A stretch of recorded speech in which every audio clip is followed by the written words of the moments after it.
Hello, I'm Mark Orton, the creator of American Delusions. Today we're going to continue the in-depth series on capitalism. This is episode 2, Externalities, getting someone else to pay for my production. As always, check out the references and links in the description below this video. Capitalism features ubiquitous, I would argue also compulsory, use of external costs. That's pollution of every imaginable type, exhaustion of the Earth's resources, injuries, deaths caused directly and indirectly. This is the get someone else to pay for as much of my production as possible strategy. The classic Econ 101 textbook by Samuelson and Nordhaus defines externalities as follows. Externalities, activities that affect others for better or worse without those others paying or being compensated for the activity. Externalities exist when private costs or benefits do not equal social costs or benefits.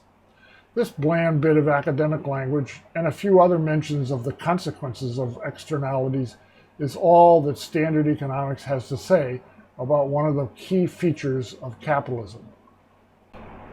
Pollution of the earth, water, and air is the classic example of what economists call external costs, also externalities.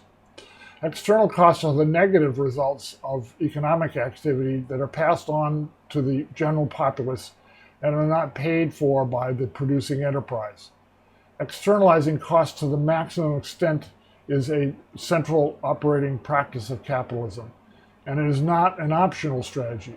Getting someone else to pay for my enterprise's activities is a competitive strategy required of all participants. It's a strange state of affairs when we think it is appropriate and moral for companies to engage in activities that cause harm to others as a normal course of business.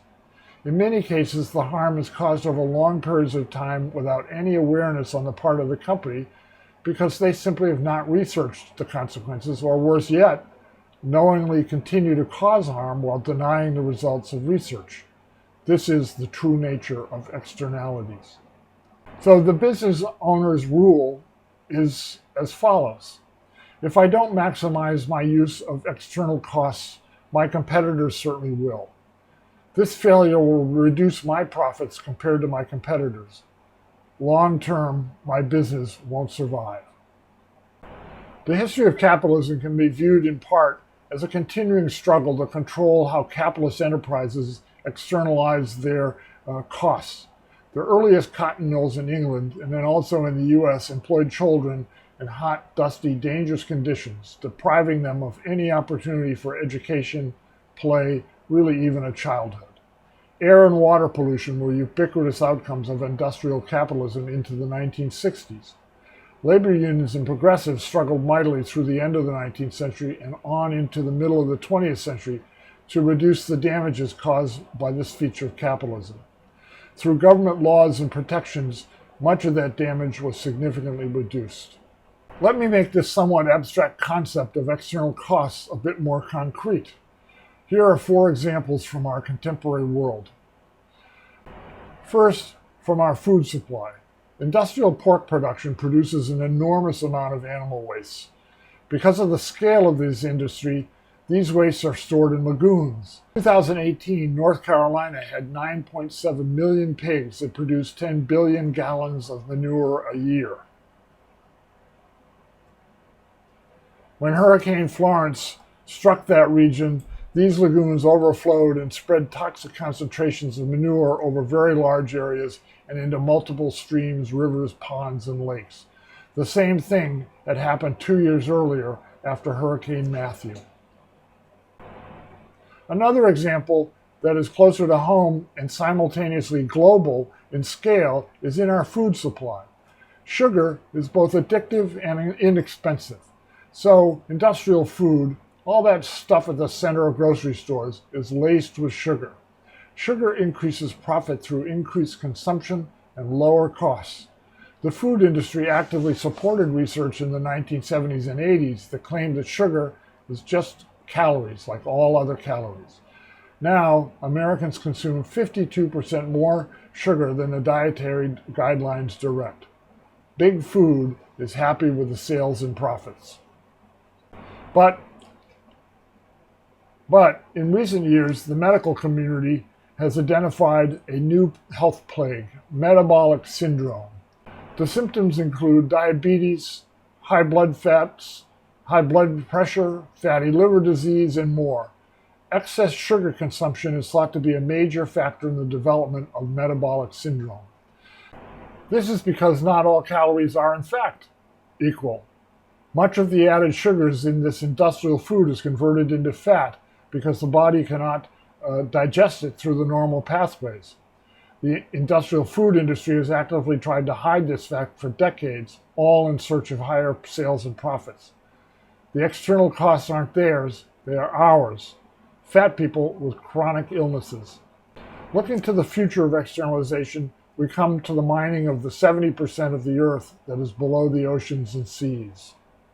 We've already experienced the catastrophes caused by oil and gas mining. Now we are headed towards a whole new universe of mining. From the Atlantic article referenced in the description below this video, here's a fairly lengthy quote. Quote, some 30 mineral contractors already hold licenses to work in the sweeping regions of the Atlantic, Pacific, and Indian Oceans. One site, about 2,300 miles east of Florida, contains the largest system of underwater hot springs ever discovered, a ghostly landscape of towering white spires that scientists call the Lost City. Another extends across 4,500 miles of the Pacific, or roughly a fifth of the circumference of the planet. The companies with permits to explore these regions have raised breathtaking sums of venture capital. They have designed and built experimental vehicles, lowered them to the bottom, and begun testing methods of dredging and extraction while they wait for the ISA to complete the mining code and open the floodgates to commercial extraction. At full capacity, these companies expect to dredge thousands of square miles a year. Their collection vehicles will creep across the floor in systematic rows, scraping through the top 5 inches of the ocean floor. Ships above will draw thousands of pounds of sediment through a hose to the surface, remove the metallic objects, known as polymetallic nodules, and then flush the rest back into the water. Some of that slurry will contain toxins such as mercury and lead, which could poison the surrounding ocean for hundreds of miles. The rest will drift in the current until it settles in nearby ecosystems. An early study by the Royal Swedish Academy of Sciences predicted that each mining ship will release about 2 million cubic feet of discharge every day, enough to fill a freight train that is 16 miles long. The authors called this a conservative estimate, since the projections had been 3 times as high. By any measure, they concluded, a very large area will be blanketed by sediment to such an extent that many animals will not be able to cope with the impact, and whole communities will be severely affected by the loss of individuals and species. Unquote. So here we are. We have companies exploiting a portion of the world about which very little is known, essentially without any protections for the consequences. A whole new world of externalization. And by the way, I highly recommend the videos on this topic listed in the references in the description below this video on YouTube. So, how does externalization fit in with globalization? The most commonly noted driver of globalization has been lower wages. But externalization is also a key driver. Protections for workers and the environment in many countries are very weak. For example, China does not allow unions, and their environmental protections are very poor. Other countries that are involved in the continuing evolution of global capitalism are hardly better in these areas. I think it is safe to say that favorable conditions of externalization of costs is a significant driver of globalization. A final note about externalization: global warming. Global warming is a central outcome of the externalization of costs. The explosion in the use of coal, oil, and natural gas enables and drives capitalism. Markets will not react fast enough to the negative effects of global warming to change our energy strategy. And the incumbent carbon-based industries are using their political power to prevent conversion to other energy sources. But this is a topic for another time. So to wrap up, externalizations of costs, that's getting someone else to pay for part of my cost of production, is a central practice in capitalism. It is arguably a required practice. The consequences of this feature are widespread and significant. Developing and enforcing protections against these consequences must be a central objective for progressives, and really for all human beings. Thanks for watching this episode of American Delusions. You can always find more about us at AmericanDelusions.com.